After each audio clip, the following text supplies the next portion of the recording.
Voilà, bien, bonjour à tous. Alors, intérêt pour les autres. C'est vrai que la parole de Dieu nous invite à ne pas faire preuve d'égoïsme, mais au contraire de nous intéresser aux autres. Et dans ce que nous allons partager, bon, il y a des points un petit peu particuliers que nous allons voir ensemble, mais je pense que je suis sûr, même c'est la parole de Dieu. Quand nous lisons les textes, eh bien, nous sommes obligés de nous laisser interpeller. Enfin, nous sommes obligés, non, nous ne sommes pas obligés, mais je crois qu'en tant que croyants, nous nous laissons interpeller parce que le Seigneur a encore des choses à nous apprendre, le Seigneur a encore des choses à nous dire. Voilà, intérêt pour les autres. Alors, le premier texte, c'est Marc, chapitre 4, du verset 21 au verset 25. Jésus leur dit encore, apporte-t-on la lampe pour la mettre dans un seau, sous un seau ou sous le lit? N'est-ce pas pour la mettre sur son support? Il n'y a en effet rien de caché qui ne doive être mis en lumière, rien de secret qui ne doive être mis à jour. Si quelqu'un a des oreilles pour entendre, qu'il entende. Il leur dit encore, prêtez bien attention à ce que vous entendez. On utilisera pour vous la même mesure que celle dont vous vous serez servi, et on y ajoutera pour vous qui écoutez. En effet, on donnera à celui qui a, mais à celui qui n'a pas, on enlèvera même ce qu'il a. Ce dernier verset, nous y reviendrons à la fin de notre partage, parce qu'il est un petit peu particulier. Voilà, nous sommes heureux de pouvoir prier les uns pour les autres, de pouvoir prier pour ceux qui nous entourent, de pouvoir prier pour ceux qui passent par la détresse, pour ceux qui sont dans la maladie, pour ceux qui ont des problèmes ou des besoins particuliers. Et nous voulons, prier en ayant connaissance des besoins des autres. Bien sûr, le Seigneur peut nous révéler des choses. Bien sûr, le Saint-Esprit peut nous inspirer, même si nous ne connaissons pas les problèmes des autres, mais je crois que le Seigneur veut aussi que simplement humainement, simplement avec nos attributs humains, j'allais dire, eh bien, nous soyons attentifs aux autres. Amen. Le Seigneur dit que celui qui a des oreilles pour entendre, entende. Alors, des oreilles pour entendre, j'ai noté là les cris de détresse de nos semblables. Bien sûr, entendre la parole de Dieu, et c'est ce que nous voulons faire encore en cette matinée, mais entendre les cris de détresse. Il y a ceux qui sont, ostensibles, ceux qui sont exprimés à voix haute, ceux qui sont exprimés dans ces manifestations dont on nous parle, ceux qui sont exprimés par les demandes de prière, mais il y en a qui sont trop poignants pour même être exprimés, et nous voulons que le Seigneur nous donne ses oreilles pour entendre les cris de détresse de nos semblables. Dans le livre du Deutéronome, au chapitre 29 et au verset 3, il est écrit, mais jusqu'à aujourd'hui, l'Éternel ne vous a pas donné un cœur pour comprendre, des yeux pour voir, des oreilles pour entendre. C'est particulier, le Seigneur ne vous les a pas donnés. Moi, je crois que le Seigneur nous les a donnés, mais nous ne les utilisons pas. Ce cœur, ces oreilles, ces yeux, pour comprendre, pour voir, pour entendre. Et, et nous remarquons, quand nous lisons la parole de Dieu, que souvent ces trois choses sont associées les unes aux autres. Ce sont trois moyens de connaissance que le Seigneur a mis à notre disposition, qui sont vrais pour nous croyants, mais qui sont vrais pour tous les êtres humains, mais pour nous croyants qui sont particulièrement vrais parce que le Seigneur a renouvelé et renouvelle encore ces trois moyens de connaissance. Donc des oreilles pour entendre, et sur ma préparation, j'ai marqué des oreilles nouvelles. Bien sûr, nous pouvons entendre plus ou moins bien dans le domaine physique, mais nous pouvons entendre plus ou moins bien aussi dans le domaine spirituel. Alors Seigneur, renouvelle encore mes oreilles pour que je puisse entendre, que je ne mette pas mes doigts sur mes oreilles. Je vous ai sans doute déjà... non, il faut rester sur la diapo d'avant. Voilà, merci. Comment dire, je vous ai sans doute déjà raconté l'histoire de cet homme qui était venu dans une mission organisée par les Gitans et il aimait beaucoup la musique tzigane et c'est pour cela qu'il venait. Mais dès que la prédication commençait, il mettait ses doigts sur ses oreilles pour ne pas entendre ce qui était dit. Et le prédicateur priait en lui-même en disant, mais Seigneur, cet homme, il a besoin d'entendre ta parole lui aussi. Alors comment faire? Permets qu'il puisse déboucher ses oreilles et être à l'écoute de ta parole. Et puis ça a duré quelques soirs de suite. Et puis un soir, eh bien, le Seigneur, alors que cet homme avait les doigts sur ses oreilles, alors je dis le Seigneur, bien sûr, a permis qu'une grosse mouche vienne se poser sur son nez. Alors il a commencé à secouer la tête pour s'en débarrasser. Et puis il s'est dit, bon, je vais enlever juste un moment la main d'une de mes oreilles pour chasser la mouche et je la remettrai aussitôt. Et il a fait ainsi, mais quand il a enlevé sa main, le prédicateur était en train de dire que celui qui a les oreilles pour entendre, entende. Et ça l'a touché. Il a enlevé son autre main, il a écouté la parole de Dieu et il s'est donné au Seigneur. Amen.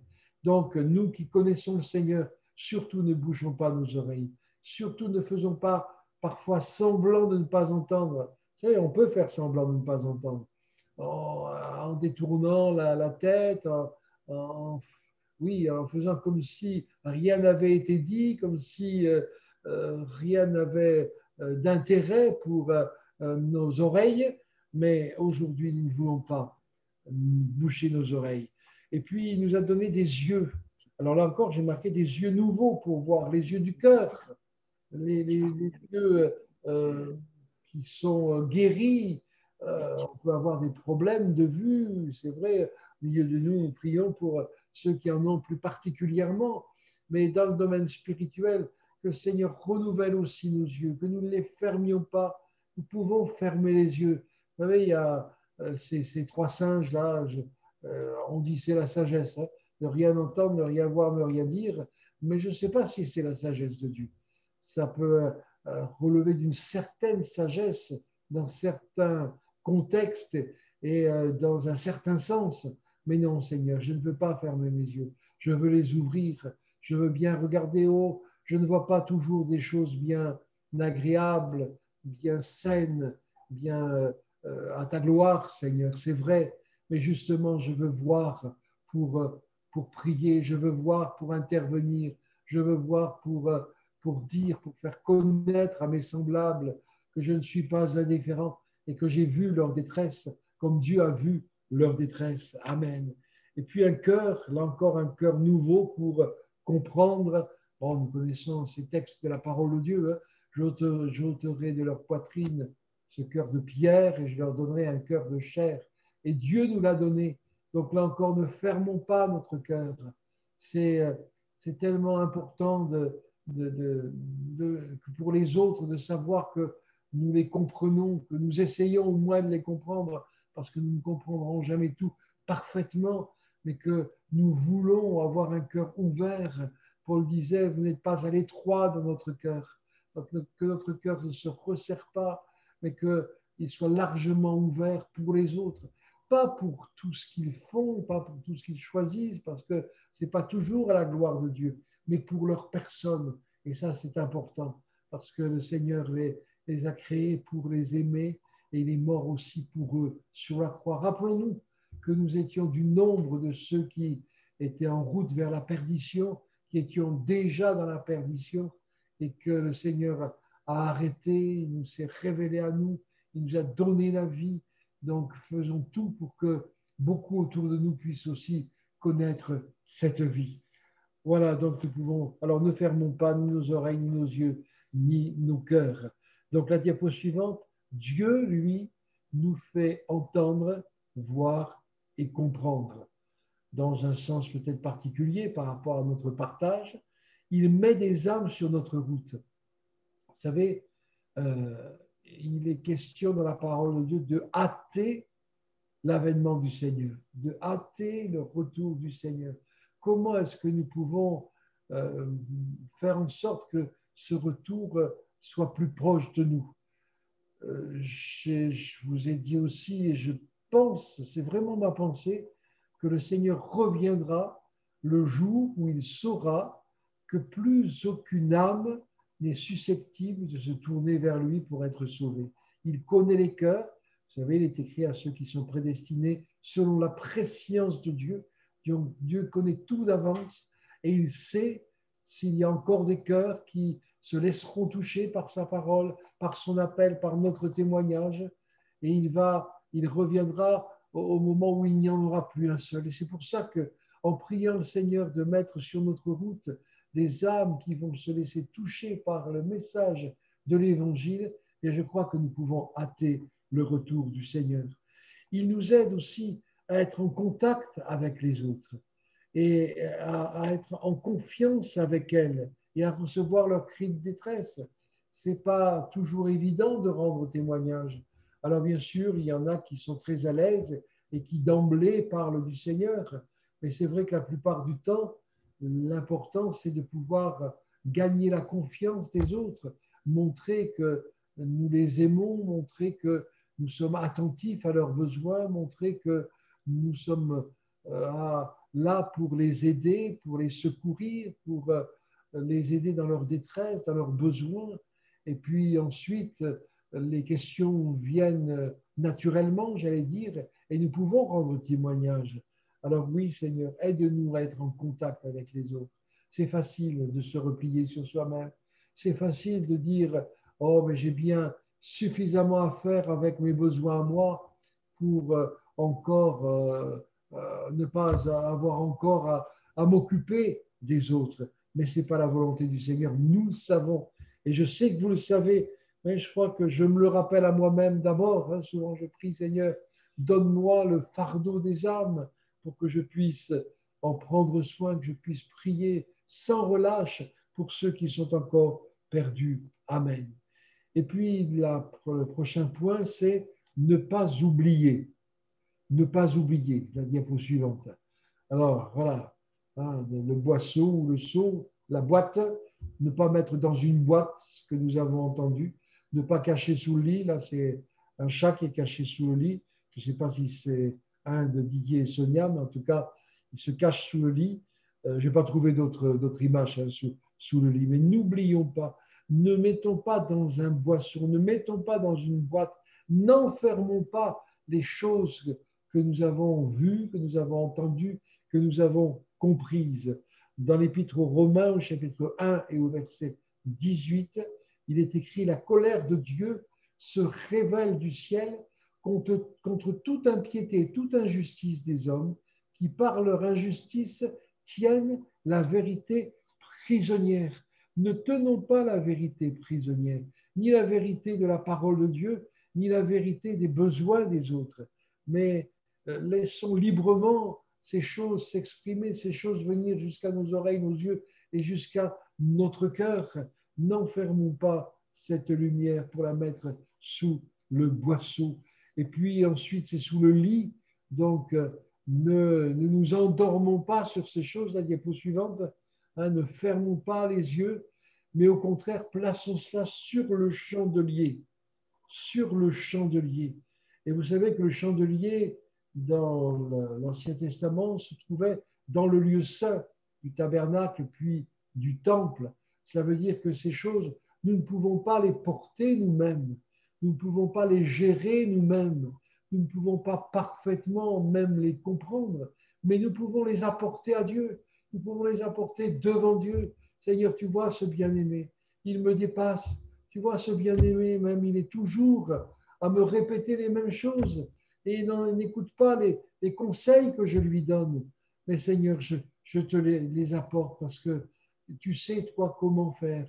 Tu sais, toi, comment toucher son cœur.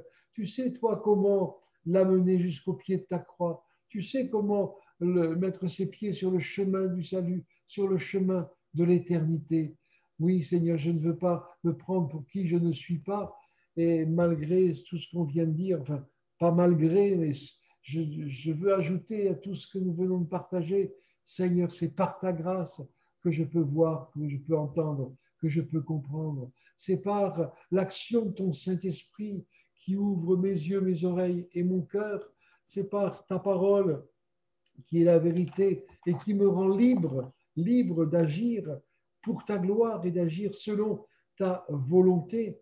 Donc, Seigneur, je veux t'apporter tout cela. Je veux t'apporter, sans doute que nous pensons, alors que nous partageons cela, à certains bien-aimés pour lesquels nous intercédons chaque jour.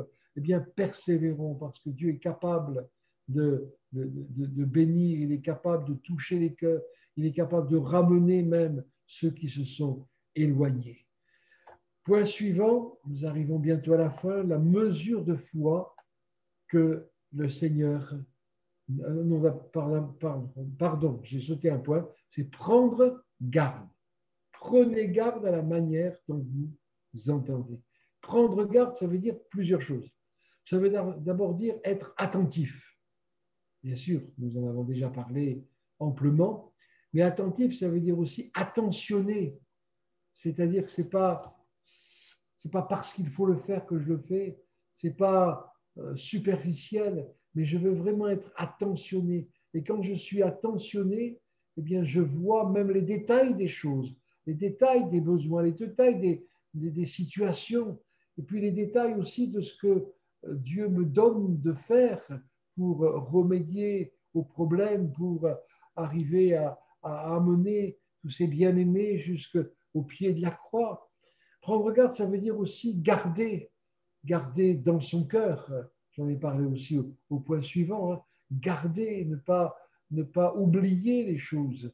Seigneur, rappelle-moi des choses qui sont dans mon cœur. Bon, quand nous avons nos moments de prière ensemble, par exemple, Didier nous donne certains sujets, certains en ajoutent, mais il y a des choses auxquelles peut-être nous n'avons pas pensé et que le Seigneur fait remonter à notre mémoire, à notre cœur. Donc, gardons ces choses. Et puis, prendre garde, ça veut dire aussi veiller, avoir les yeux ouverts, ça rejoint ce que nous disions, veiller sur, pas forcément surveiller dans le mauvais sens du terme, mais veiller sur, regarder, ça veut dire garder de nouveau, regarder. Je ne sais pas si c'est exactement l'étymologie, mais en français, ça fonctionne bien. Hein. Regarder, ça veut dire je garde, mais je garde précieusement, je garde fermement, Seigneur, et je veux me rappeler ces choses, et je veux te laisser me les rappeler. Amen. Donc, la mesure de foi que le Seigneur nous a donnée, la mesure de foi. Par la grâce, on va au point suivant, à la diapo suivante. Voilà. C'est Romains chapitre 12, verset, verset 3. Par la grâce qui m'a été donnée, je dis à chacun de vous de ne pas avoir une trop haute opinion de lui-même, mais de garder des sentiments modestes, chacun selon la mesure de foi que Dieu lui a donnée. Amen. Dieu a donné à chacun d'entre nous une mesure de foi. Et Dieu nous donne selon cette mesure. Dieu nous donne selon cette mesure dont nous nous servons. Nous avons la foi.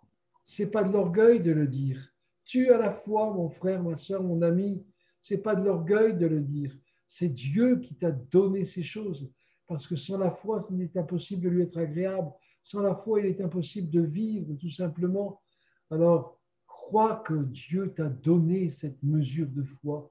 Crois que Dieu l'a placée en toi et que personne ne peut te la ravir, que les circonstances ne peuvent pas te la ravir, que le chagrin ne peut pas te l'enlever, que quoi que ce soit ne peut pas te séparer de l'amour de Dieu. Agis selon cette mesure. Exerçons-la par rapport à notre partage aujourd'hui en faveur des autres.